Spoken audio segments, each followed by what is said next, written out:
라이트 앤 딜라이트 5월 27일 말씀 묵상 시작하겠습니다. 거룩하신 아버지 하나님, 오늘도 주님의 은혜와 사랑을 의지하고 이 하루를 시작합니다. 우리에게 말씀하여 주셔서 우리가 주님의 말씀 붙잡고 매 순간 살아갈 수 있도록 인도하여 주옵소서. 예수님 이름으로 기도합니다. 아멘. 잠언 14장 20절에서 35절까지 말씀 함께 읽고 묵상하겠습니다. 가난한 사람은 이웃에게도 미움을 받지만 부자에게는 많은 친구가 따른다. 이웃을 멸시하는 사람은 죄를 짓는 사람이지만 가난한 사람에게 은혜를 베푸는 사람은 복이 있는 사람이다. 악을 꾀하는 사람은 길을 잘못 가는 것이나 선을 계획하는 사람은 인자와 진리를 얻는다.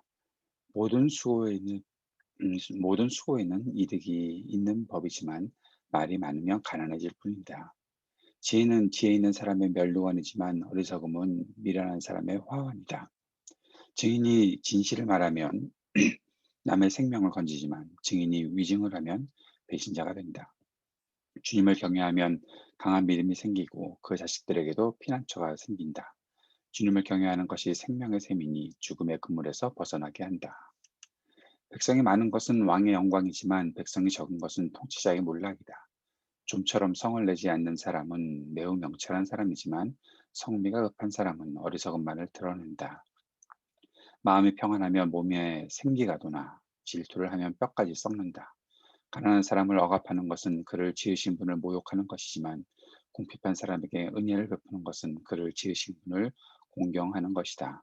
악한 사람은 자기의 악행 때문에 넘어지지만 의로운 사람은 죽음이 닥쳐도 피할 길이 있다. 지혜는 명철한 사람의 마음에 머물고 미련한 사람 마음에는 알려지지 않는다. 정의는 나라를 높이지만 죄는 민족을 욕되게 한다. 슬기로운 신하는 왕의 총애를 받지만 수치스러운 일을 하는 신하는 왕의 분노를 산다. 아멘. 오늘 본문의 20절 말씀을 따로 떼어서 해석하고 적용하면 가난한 사람은 미움을 받고 부자에게 많은 친구가 따르니 우리에게 가난해지지 말고 부자가 되라라고 그렇게 권하는 말씀이겠구나라고 생각할 수도 있을 것입니다.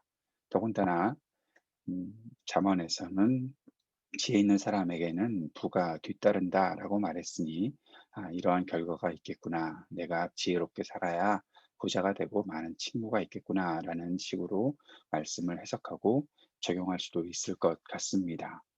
일리가 있다고 생각이 되지만 오늘 본문을 그렇게 떼어서 말고 21절 계속해서 이어지는 말씀과 그 문맥에 따라서 우리가 해석을 하면 그 내용은 완전히 달라지는 것을 보게 되지요. 다시 한번 20절을 보면 가난한 사람은 이웃에게도 미움을 받지만 부자에게는 많은 친구가 따른다. 라고 얘기해 놓고 21절에 이웃을 멸시하는 사람은 죄를 짓는 사람이지만 가난한 사람에게 은혜를 베푸는 사람은 복이 있는 사람이다. 라고 말하고 있습니다. 세상의 사람들은 가난한 사람을 좋아하는 사람들이 없다라고 볼 수 있었는데 사람들이 그래서 오직 부자만 따라다닌다라는 그런 내용들로 말씀이 이어질 수 있다는 것이죠. 가난한 사람이 미움받는 것이 맞는가? 아니라는 겁니다. 부자만 따라다니는 것이 맞는가? 아니라는 것입니다. 가난한 사람에게 은혜를 베풀고 그를 가까이 해줄 수 있어야 하는 것이다. 라는 말씀이 함께 우리들에게 주어진다는 것이죠. 하나님 나라 가치를 추구하지 않고 세속적 가치만 기대에 있는 사람들은 가난한 이웃을 멸시한다. 라고 말씀하고 계신 것입니다. 하나님 나라의 가치를 추구하며 말씀을 따르는 사람, 참된 복을 누리는 사람은 가난한 사람들에게 은혜를 베푸는 사람이다라는 것이죠. 우리가 무엇을 따라서 살아갈 것인가, 돈을 따라서 살아갈 것인가, 세상이 그렇게 살아간다고 하더라도 우리가 추구해야 하는 것은 사람을 소중히 여기고 살아가는 것, 사랑으로 이웃을 섬기는 사람이 지혜로운 사람이고 하나님 앞에서 정의롭게 사는 사람이다라는 말씀을 하고 계신 것입니다. 주님을 경외하면 강한 믿음이 생긴다라는 말씀이 26절에 나타나 있습니다. 주님을 경외하는 것이 생명의 셈이다라고도 말씀하셨습니다. 지혜를 가지고 주님을 경외하면 믿음으로 생명을 구하고 피할 길을 얻는다라는 말씀을 주시는 것이죠. 자신의 생존만을 위해서 피할 길을 찾고 그렇게 살아가는 것이 아니라 타인의 생명을 살리는 생명의 셈이 되고 피난처가 되는 것이 중요하다라고 말씀하시는 것입니다. 그것이 특별히 통치자의 역할을 하는 사람, 지도자의 역할을 하는 사람들에게 매우 중요한 삶의 원리이고 생활 방식이 되어야 한다라는 것을 말씀하고 있는 것이죠. 지혜는 생명의 셈이다. 그것은 바로 지혜가 있다면 생명을 음, 나타내고 생명을 확장시키고 생명을 계속해서 흐르게 한다. 다시 조금 더 쉽게 우리들에게 적용하면 우리들에게 있는 지혜가 다른 사람들을 살리는 지혜가 될 수 있어야 하겠다라고 말씀하시는 것입니다. 우리는 잠언을 통해서 지혜의 유익과 필요성에 대해서 많은 것을 배우고 있습니다.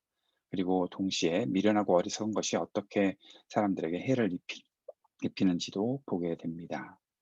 우리는 왜 우리가 지혜를 얻어야 하는지 깊이 생각해야 할 것입니다. 그리고 지혜를 통해서 정의와 진실, 사랑과 긍휼로 살아가는 하나님의 백성의 가치는 어떻게 나타나야 하는지도 알아가야 할 것입니다. 오늘 말씀을 통해서 하나님 나라 가치를 추구하는 지혜가 바로 가난한 사람들을 미워하거나 억압하는 것으로 나타나지 않는다는 것을 확인하고 우리가 사람들을 살리는 일을 위해서 가난한 사람들을 긍휼히 여기고 또 그들을 사랑하는 삶을 위해 우리가 지혜롭게 살아야 하겠다라는 마음을 가질 수 있어야 하겠습니다. 하나님을 경외하는 사람이 바로 사람을 살리는 지혜를 발휘할 수 있다라는 것을 기억하고 우리가 지도자로서의 역할을 한다면 우리들에게 되는 것은 사람을 섬기는 지혜다라는 사실들을 꼭 기억할 수 있으면 좋겠습니다. 오늘도 우리가 함께 기도하는 시간을 계속 갖기를 원합니다. 특별히 선교사님들, 중남미 또 아프리카에 계신 선교사님들을 위해서 그분들을 음, 그분들에게 백신을 접종하는 일들을 위해 이동열 선교사님과 함께 계획하고 있습니다. 이 모든 일을 통해서 우리도 함께 섬기며 주님 앞에서 같이 이 귀한 헌신과 섬김에 함께 나갈 수 있도록 또 이 귀한 계획들이 좋은 열매를 맺어서 많은 선교사님들께 백신을 공급하고 그분들이 음, 다시 또 선교지에서 열심히 또 사역하실 수 있도록 귀한 섬김이 예, 되도록 위해서 기도해 주시기를 바랍니다. 계속 우리 교회의 기도 제목들, 청년들을 위해서, 교우들과 우리 가정과 자녀들을 위해 기도해 주시고, IT를 위해서도 또 미얀마의 민주화를 위해서도 기도해 주시기 바랍니다. 우리 교회 새로운 목사님의 청빙 과정을 위해서도 기도해 주시기 바랍니다. 함께 기도하겠습니다.